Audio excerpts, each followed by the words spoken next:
Պարոն Փաշինյան, դուք արդեն 7 ամիս է քաղաքական սեղանին դրել եք կաթողիկոսին հանելու հարցը,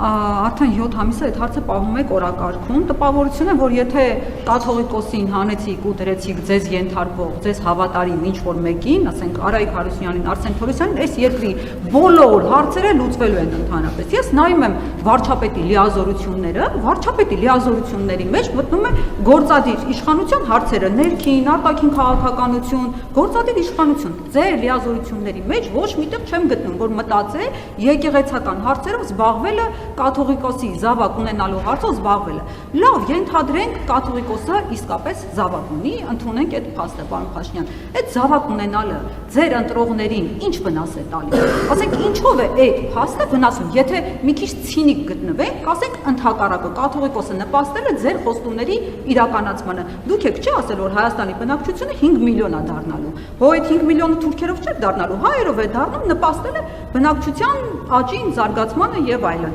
Ընդհանրապես ո՞րն է ավելի մեծ մեղք, ուզում եմ հասկանալ, զավակ ունենալն է ավելի մեծ մեղք, թե ուրիշների զավակներին կյանքից զրկելը, թե ուրիշների մի ամբողջ սերունդ զավակ ունենալու հնարավորությունից, կարողությունից զրկելը։ Այդ կաթողիկոսի զավակ ունենալն է մեզ ավելի մեծ վնաս տալիս, թե մտնել լայվ ու ասել կասկա-մասկա հավաքեք, եկեք սահման, իմանալու, որ հոպը իսկապես չի աշխատելու եւ ընդհանրապես մսաղաց է տանելու։ Եվ երկրորդ հարցը, եթե թույլ կտաք, Արման Թաթոյանը գտնում է, որ դուք հետևում եք իր ուղերձներին ու ասուլիսներին, ինքը օրինակ խոսեց պաշտոնյաների հայոյախոսության մասին եւ դուք ընդունեցիք էթիկայի կանոնագիր, 3 ԱԺ-ում ընդունեցիք, որ նախկին նախագահների թեման իրոք շատ եք արդեն դրել վերցրել, այդ օրակարգը արդեն բան է,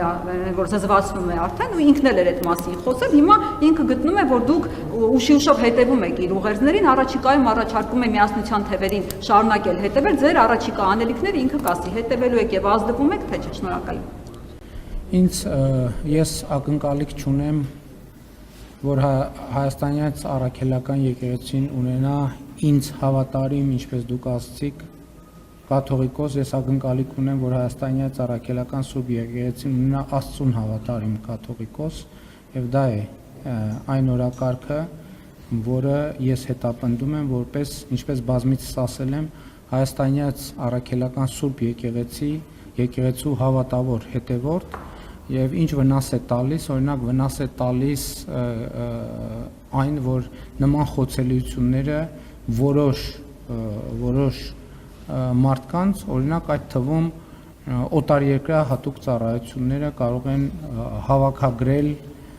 եւ դրանք ռիսկեր են, որոնք առնչվում են պետական անվտանգության հետ եւ պետությունը պետքա